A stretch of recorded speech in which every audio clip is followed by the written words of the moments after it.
for joining us today, and My pleasure. I'm looking forward to learning a little bit more about antiquity. Can you tell me a little bit about the track and what kind of courses are in there? Sure. So antiquity actually is a bit of a strange track in the sense that it has courses in it that have very different, varied kind of subjects. So, for example, we have a 100-level classical mythology, which is all about religion and the stories about the gods and the goddesses and heroes of the ancient world. But we also have an introduction to archaeology at the 100 level, which is really a completely different course. And that one is about cities and how, in some ways, actually, cities shaped humans quite as much as humans shaped cities, if you know what I mean. Yeah. And how there were really amazing examples of early cities in the world that are just not in that very famous sort of Greek and Roman category, or Egyptian, I suppose, category. And that because of that, we don't know a lot about, even though they're very much worthwhile knowing about. So, we have, there are very different courses. Some lead to more practical things, archaeology, others lead more to, for example, literature or written texts. And so basically there's something for everybody.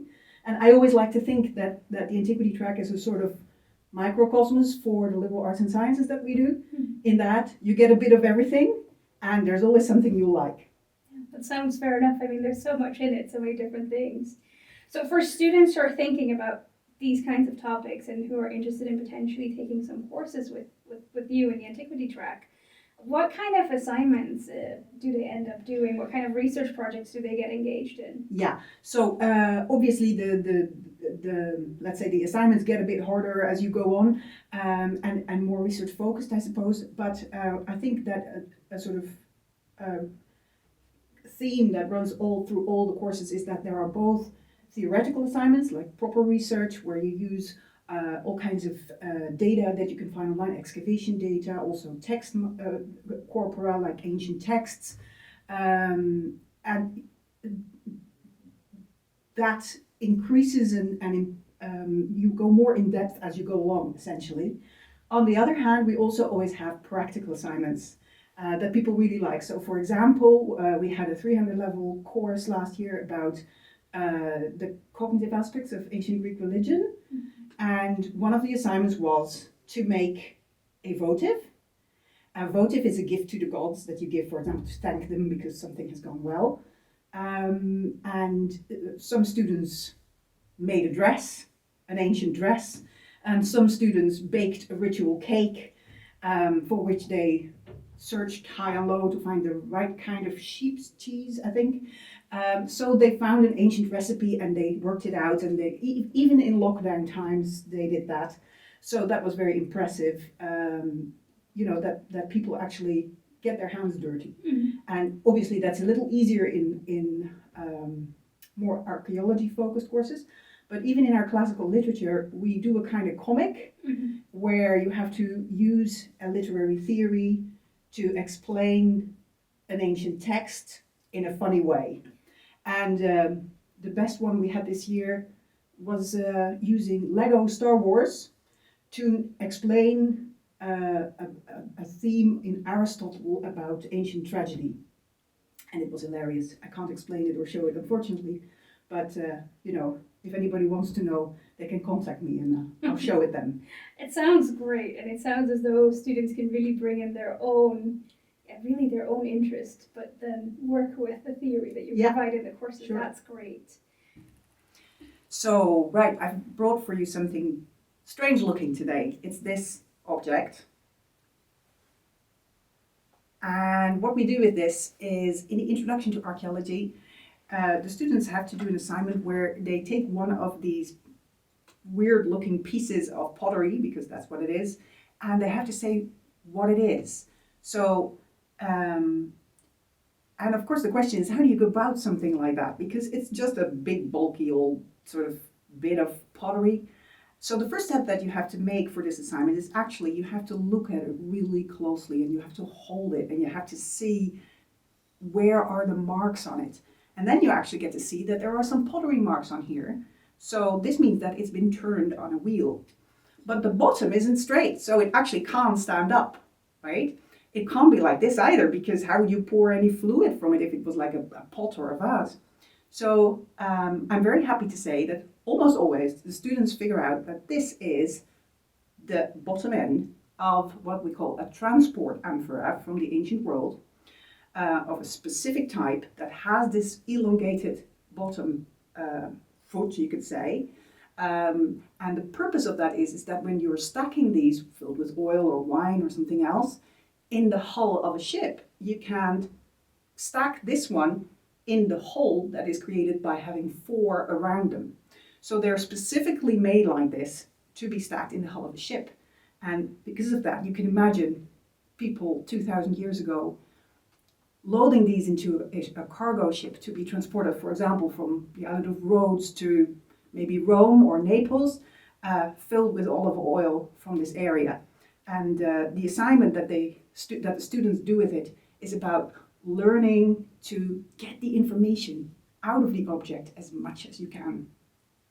Now, of course, the track doesn't live by itself. So what do you see, I mean, especially with a track like Antiquity that already has so many different components, what do you think, or what do you see in your courses that students combine with Antiquity? Yes, well, I recently saw a really cool graph where that was actually visualized, and where, you know, some subjects tend to sort of classically combine, like for example, archaeology classically combines with art history, right? Of course. That makes sense, logical, you're interested in art, of course you're going to combine these two tracks. But what I was very pleased to see is that you had the section in the graph where it said Antiquity, and then an explosion of lines into all different directions. Mm-hmm. So I get pre-med students who do a minor in Antiquity.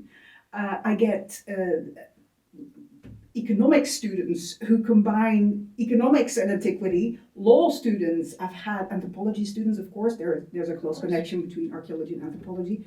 And recently, we've also got students who do the more practical courses in the antiquity track, for example, in combination with engineering, mm-hmm. because actually there's a lot of overlap there, and I really work well with my engineering colleagues also in terms of the more scientific research that is done in the whole field of antiquity. So on the one hand, for example, the analysis of materials from ancient objects. Mm-hmm. On the other hand, also like big data.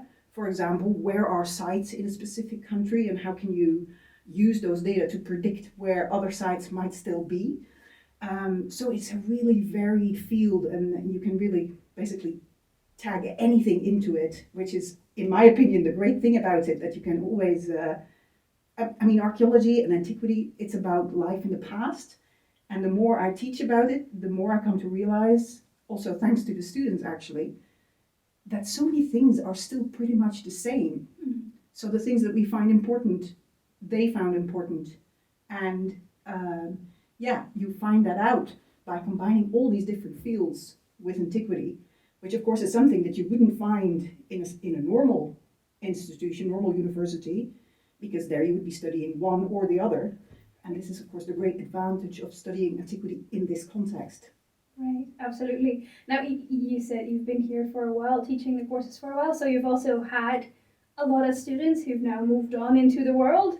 So what are some of the maybe career fields or things that stand out to you in terms of jobs that students have gotten after doing antiquity here? Yeah, well, Denise, probably it won't surprise you, given what I've just said, that actually they've gone all over. Of course. So, I mean, like I said, I've had students who've done a minor in antiquity and went on to become doctors or zoologists or you name it.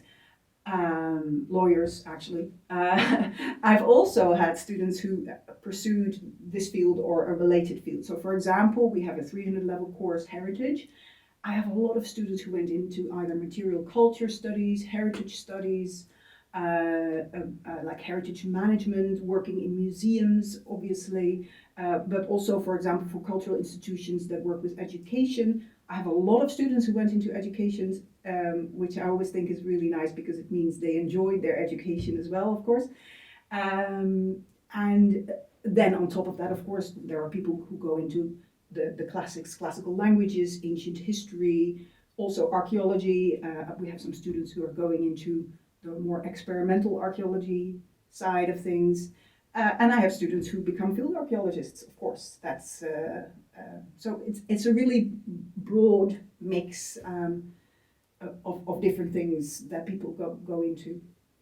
And that's also what makes it fun for you, of course. It is. The other day I came across a former student who is now a valuer at an auction house. So this is a dream job, of course. So it's at least I think so. So you know, it's really nice to see where people end up and how much fun they're having. Yeah, I can imagine that sort of makes you proud also to see where students end up. So for students who were thinking of studying antiquity at UCR, what would be your advice? Come and do it. As simple as that. You know, and come and explore all the, you know, the thing is, once you're in a course, and this, I'm going to say it pertains to antiquity, especially, of course, but actually it pertains to all courses at UCR. There are so many leads to other courses and other interests, and you have so much flexibility in exploring these interests. And sometimes it doesn't work. You think, oh, this is going to be great. You're going to take this course, and there's no click. Fine, and then you don't, and then you continue on with the track that you came to do, or you change your career. It's also all possible.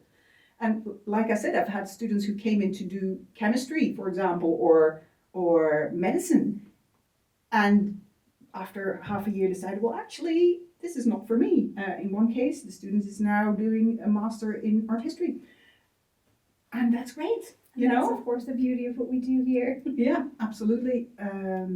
So it's hard. I won't lie.